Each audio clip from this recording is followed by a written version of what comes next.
Meet Arabelle, Kobe, Jaxie, and Clive. Betsy will even fly out of her hive. Tango, Sophia, and the rest of the bunch. I know you'll love them. I just have a hunch.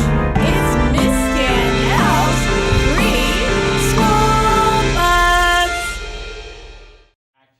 Hi kids, I'm Miss Danielle, and I'm so happy you're here and ready to go on today's adventure with me.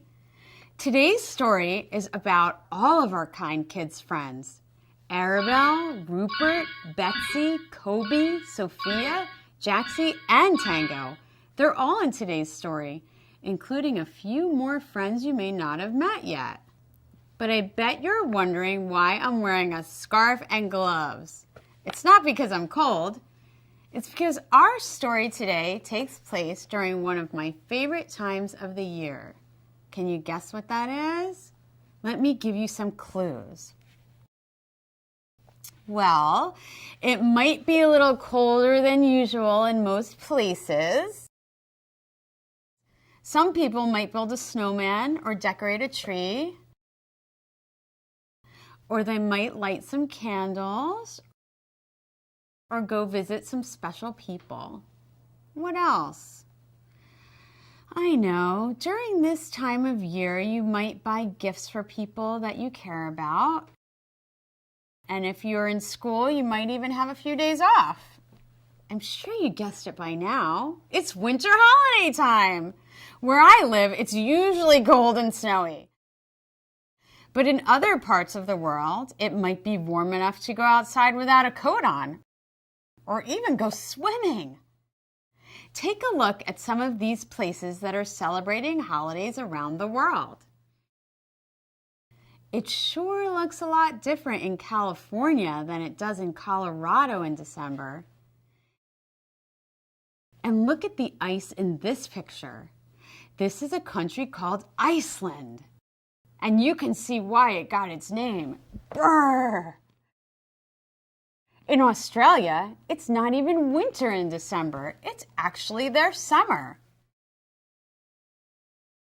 Now that sounds kind of nice. In Niceville, where the kind kids live, it's cold and snowy in December.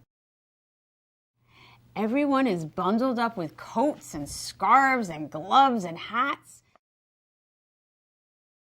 And they love to drink hot chocolate. That's one of my favorite things to do in December, too. They're all getting ready for the holidays, and I don't think they would mind if we took a peek at what they are doing. The kind kids celebrate the holidays, the joys of giving. December was here, and Niceville looked grand. The buildings were lit, the parade was all planned. Trees in the square were decked out in gold. Hot chocolate was brewing to keep out the cold. I told you they love hot chocolate. Candy canes and tinsel were in all of the shops. Bright, shiny race cars and large spinning tops. Christmas trees and menorahs, dreidels and toy elves. So many things filling the shelves. Can you count the stockings hanging on the fireplace? Let's do it together. 1, 2, 3, 4. Good job. Parents were shopping for their girls and their boys, filling their bags with clothing and toys. Grandmas and grandpas were all at the store, buying gift after gift and still needing more. Mom was out looking for something to buy. Perhaps Dad would like a new wallet or tie. Dads were out looking for something nice too. Mom loved anything new and in blue. Let's count the rows of pretty blue boxes and see how many we count. Ready? 1, 2, 3, 4, 5, 6. Arabelle and her friends were making a list of all of the things they wanted as gifts. Arabelle wants earrings that sparkle and shine. Jaxie wants a watch to tell him the time. Rupert wants a race car that's speedy and red. Betsy wants dolls to fill up her bed. Tango wants a swing set with a big winding slide. And Kobe wants a new bike he can ride. Everyone wants something to brighten their day. Something sparkly to wear, something new they can play. I bet you can think of something you would like for the holidays this year. Off to school they all ran with excitement and joy, sharing their wishes for a shiny new toy. But there in the classroom they saw something new. What is it for? They hadn't a clue. A big empty box with nothing inside. What could this be? The kids happily cried. So what do you think that big empty box is for? Maybe pickles? Or 20 bunches of bananas? Maybe it's for a couple of monkeys. We better keep on reading to find out. Miss Snowy asked the kids to sit down, take their seat, for this box was for something incredibly sweet. The box is to fill for the girls and the boys who don't get any gifts, who don't have any toys. Sometimes Mom and Dad have just enough. They don't have any extra for other fun stuff. So while we're excited about all our new toys, we want to help others like these girls and boys. What can we get them? Arabelle said. Do we give them our toys? Rupert asked, scratching his head. No, said Kobe. I know what we do. We go buy a toy that is shiny and new. I have so many dolls, I can give up just one. Me too, Jaxie said. It will be fun. We get so many presents, books and toys. We are happy to share with other girls and boys. I want to help too, Rupert said to the class. And Arabelle and the others filled the box in a flash. Every day they came in with a book or a toy, something to give cheer to a girl or a boy. And when the box was full, the class gave out a cheer. They knew that the holidays really were here. It wasn't all about getting toys from our fathers and mothers.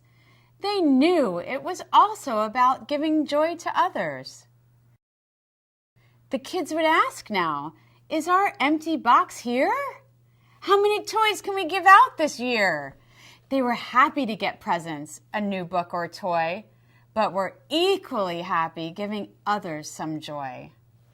So now we know why they call these friends the kind kids. They are doing something pretty nice for someone else. And in my book, I would call that pretty kind, wouldn't you? Hooray! I really love these kids. They learned about the importance of giving to others, and they really worked together as a class to collect so many great toys and books. One of the other things I love about the holidays is buying something special for someone else and watching the look on their face when they open something they love. So here's your Kind Kids mission.